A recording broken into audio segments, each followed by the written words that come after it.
আজ ভিখারি সব ফেলে দিল মা, কিছুই চাই না তার। দাঁড়ে দাঁড়ে ভিক্ষা করে যা পাবো আমি সেটাই সেবা দেব। বাবু এবার আমি আসি।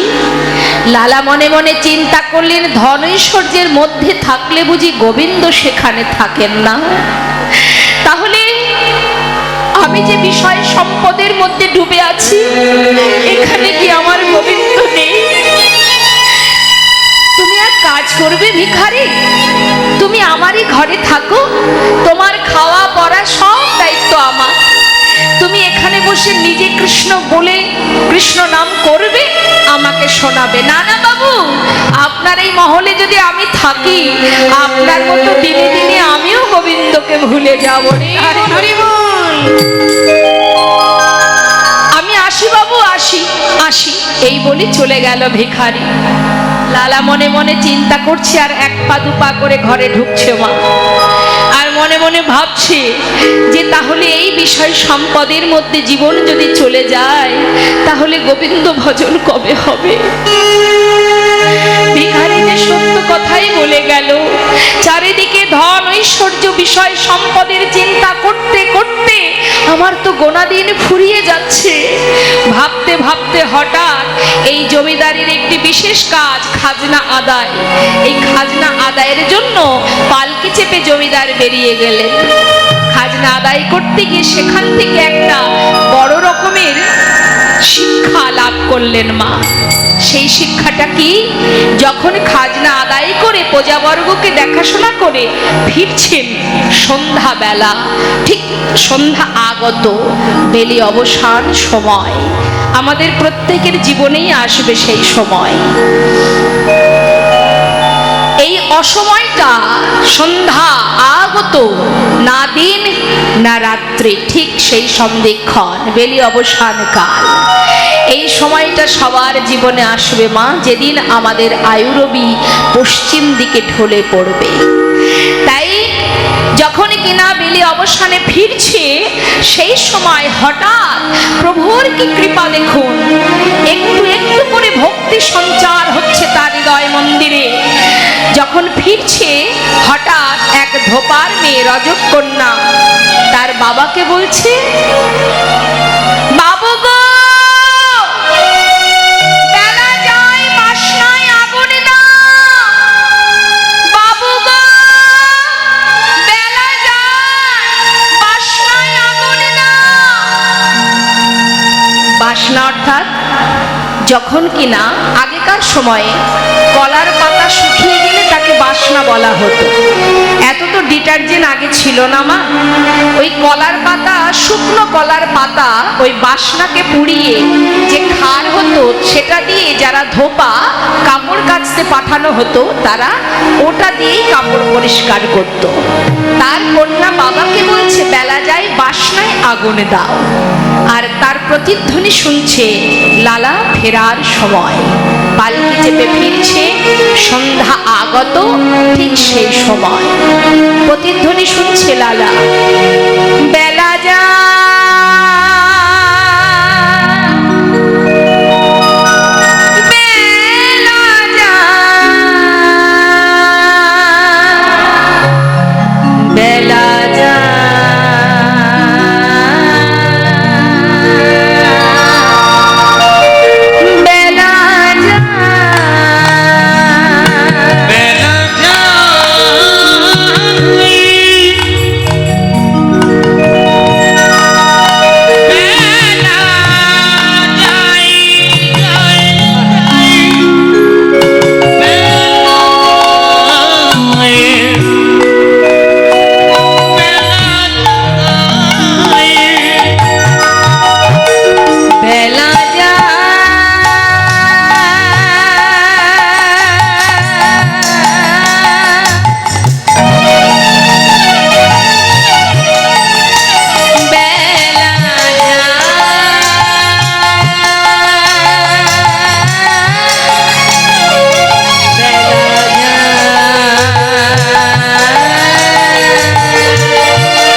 শুনলেন লালা। পেয়ারাকে বলে পালকি থামাও। পালকি থেকে নেমে ছুটতে ছুটতে সেই কন্যার কাছে গিয়ে তাকে জড়িয়ে ধরে বলছে, মা কি একটা যেন বললি তুই, আর একবার বল। বাবু, আমি তো আপনাকে কিছু বলিনি, আমি আমার পিতাকে বলেছি বেলা যাই বাসনায় আগুনে দাও। না না, এ কথা বলিস নি মা, আমি যে অন্য কিছু শুনলাম রে। তুই যে সঠিক কথা বলেছিস আমায়, তুই আমাকে বলেছিস। ওরে, আমি ঠিক শুনেছি, তুই আমাকে বারবার বললি বেলা যাই বাসনায় আগুনে দাও, বাসনায় আগুনে দাও। মা ঠিক বলেছিস, সত্যি জীবনে কামনা বাসনার পিছনে ছুটতে ছুটতে আমি যে আমার নিজের ঘরের ঠিকানাটাই ভুলে গেছি।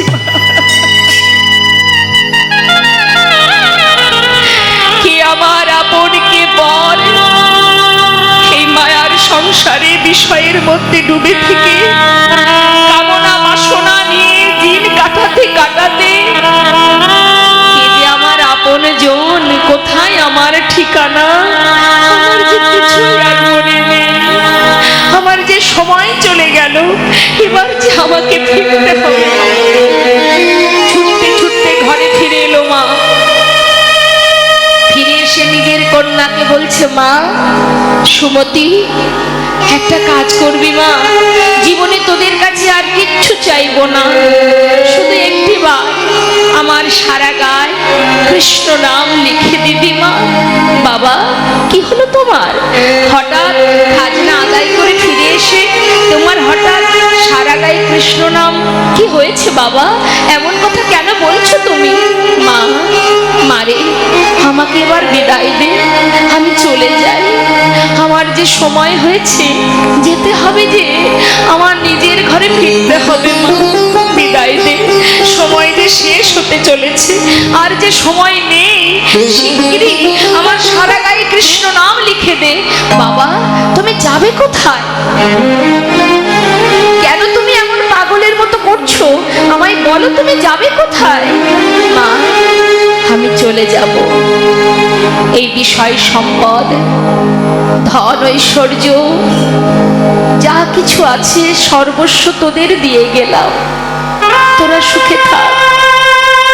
এবার আমাকে বিদায় দে মা, যে কটা দিন হাতে আছে এবার যে আমায় গোবিন্দ ভজন করতে হবে। মারে যাব রে,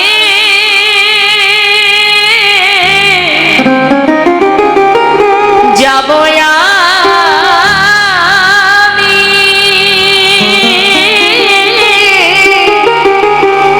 কৃষ্ণ ভজনে, যাব আমি মধুর বৃন্দাবনে। ওই না যাব আমি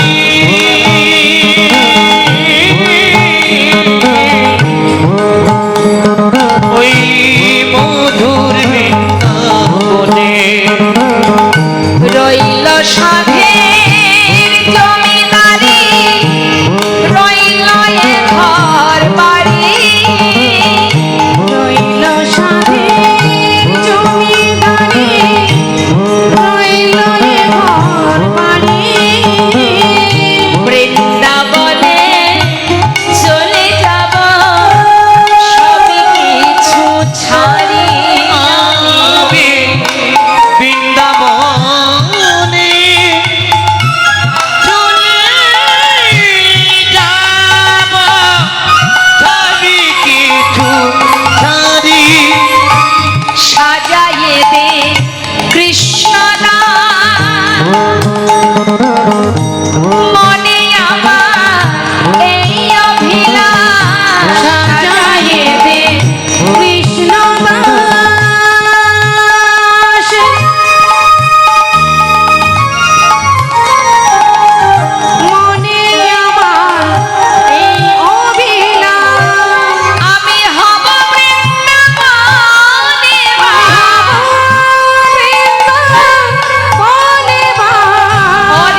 বনে।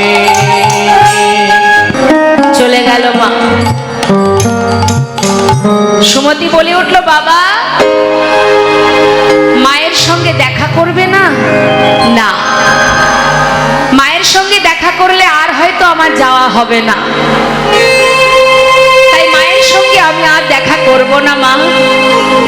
বাবা বেশ, যাও তুমি, তবে যাবার আগে একটা কথা বাবা, যদি কোনোদিন তুমি গোবিন্দের দেখা পাও, অন্তত তোমার এই কন্যা সুমতির কথাটা একবার তাকে বলো বাবা। বলবো। বিদায় নিয়ে সব কিছু পরিত্যাগ করে একটা ছিন্ন বসন পরিধান করে মা চলে গেলেন ভগবানের প্রিয় ভক্ত লালা। মুর্শিদাবাদ ত্যাগ করে চললেন বৃন্দাবনের পথে। কিছুকে নিয়ে গেলেন, তাহলে নিয়ে গেছে কৃষ্ণ নাম। নাম গাইতে গাইতে এবার পথ ধরলেন বৃন্দাবনের পথে। দিনের পর দিন চলে যায়, বদনে কৃষ্ণ নাম, নাম ছাড়া আর কিছু জানে না। কত রাত পার হলো, কৃষ্ণই সম্বল। আমরা দেখবেন অনেক সময় পথে চলতে গিয়ে মনে মনে ভাবি যদি কোনো বিপদ হয়, তাই না মা? যদি কোনো বিপদ আসে, বিপদ রক্ষা করার মালিক তো একজন, তুমিও পারবে না, আমিও পারবো না। রাখে হরি মারে কে, আর মারে হরি রাখে কে, তাই না মা? তাই বিপদ থেকে উদ্ধার হবার মালিক যিনি, যিনি পারেন আমাদের বিপদ থেকে রক্ষা করতে, আমার তো মনে হয় তার চরণে সমর্পণ করে নিজেকে, তার উপরে আত্মবিশ্বাস রেখে, তাকে বিশ্বাস করে তার নাম গাইতে গাইতেই পথে চলা উচিত। তাই গৌর হরি বল, হরি বল। তাই সমস্ত বাধাকে অতিক্রম করে প্রভুর উপরে নির্ভরশীল হয়ে নামকে সম্বল করে, নামের এমনই মহিমা, নামের এমনই শক্তি, এমনই জোর। আপনি পথে যেতে যেতে যদি কখনো ভয় লাগে, আপনার মনে ভয় পান, আপনি বদনে একভাবে নাম করতে থাকবেন, দেখবেন ক্ষণিকের মধ্যে আপনার ভয় দূর হয়ে গেছে। নামের এমনই ক্ষমতা। তাই মা আজ সেই লালা প্রভুর নামকে স্মরণ করে, আত্মসমর্পণ করে, জীবনের যা কিছু করেছিল এতদিন সর্বস্ব পরিত্যাগ করে চললেন এবার বৃন্দাবনের পথে। যাচ্ছে পথ চলিতে আর বলিতে, পথ চলিতে আর বলিতে, পথ চলিতে আর বলিতে, তোমরা লহ লহ কৃষ্ণ না, মধুর না, হরি না, লহ লহ কৃষ্ণ নাম, হরি নাম, কৃষ্ণ নাম, হরি বল। তোমরা লহ লহ কৃষ্ণ না, হরি না, মধুর না, তোমরা লহ লহ কৃষ্ণ নাম, হরি নাম, মধুর নাম।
চলিতে